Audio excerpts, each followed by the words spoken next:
Hello. I thought I'd continue this sort of occasional series of talks to camera, improvised talks to camera on music and philosophy, or sort of philosophical concepts and themes that may be of interest to musicians and music fans.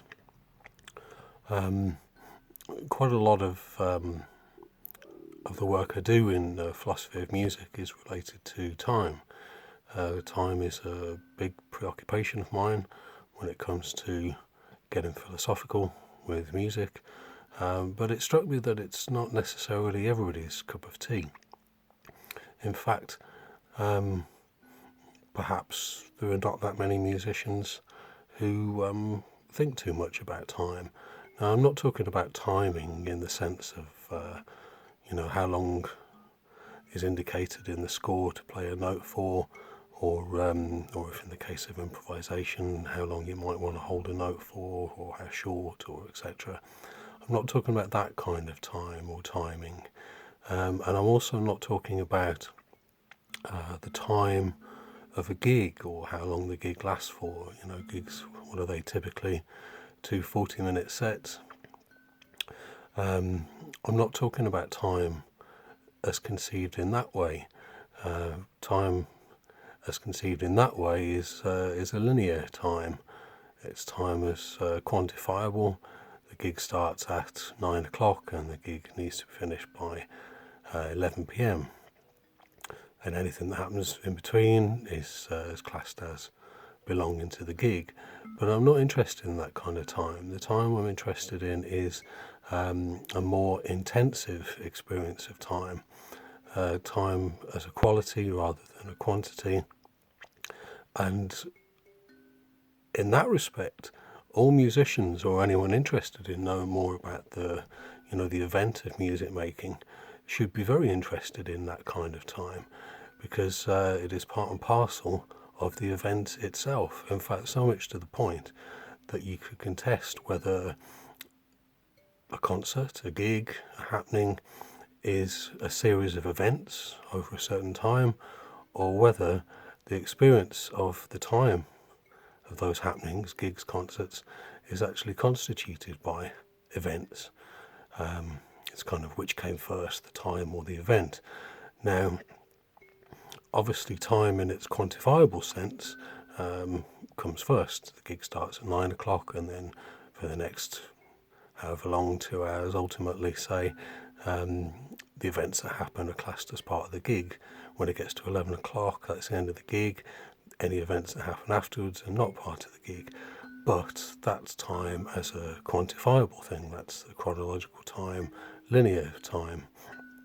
Time in an intensive, qualifiable manner relies on events, because otherwise you have utterly unmemorable gigs, utterly utterly unmemorable time. In fact, so much so that we tend to call those things non-events, which I think is a very interesting and useful phrase, because it sort of points to the fact that the fact of how important events are to a happening, a creative happening.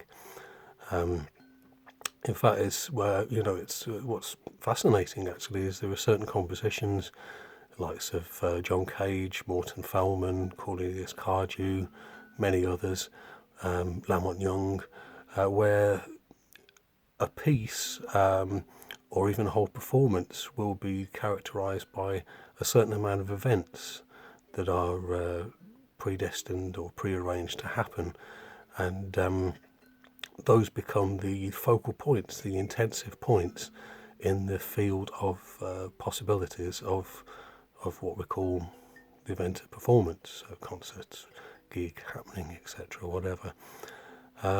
So instead of the time of performance being something that just kind of ticks away in the background, think of time as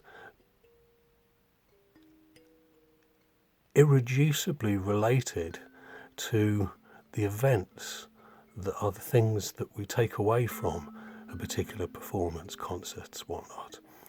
Those particular events are marked by intensity. A high intensity event doesn't necessarily have to be something overly loud, dramatic. It can be the slightest little thing, slightest little gesture, or a period of something that's going on that captures our attention, so much to the point where we forget about the chronological, quantifiable time ticking by. Time seems to stand still at those moments. And how does that happen? It's because this other kind of time is at work, this intensive time that doesn't relate to the tick-tock of the clock in the background, to the performance. Those are the kind of experiences of time, conceptualization of time, that I believe that we all have an experience of course we do, and we should be more interested and pay more attention to, because that's where the really interesting stuff happens. And when you come to account for a performance after the event, if you're writing a review or you're analysing it for whatever reason, those are the things to attend to, more than a rote, chronological transcription of what happened at what point on the clock. So anyway, I'll probably leave it there because I try and keep these relatively short, and I hope that's food for thought, thinking about concerts, performances, gigs, happenings in terms of events rather than the tick-tock of the clock. And hopefully that's introduced you to a form of temporality that I believe everyone should find fascinating, because it's all the stuff that excites us about live performance, or any kind of performance, recorded or whatever. Also outside the concert hall, life can be just as exciting, and we have front row seats for life in its performed essence. I'll leave you with those thoughts, friends, and till the next time.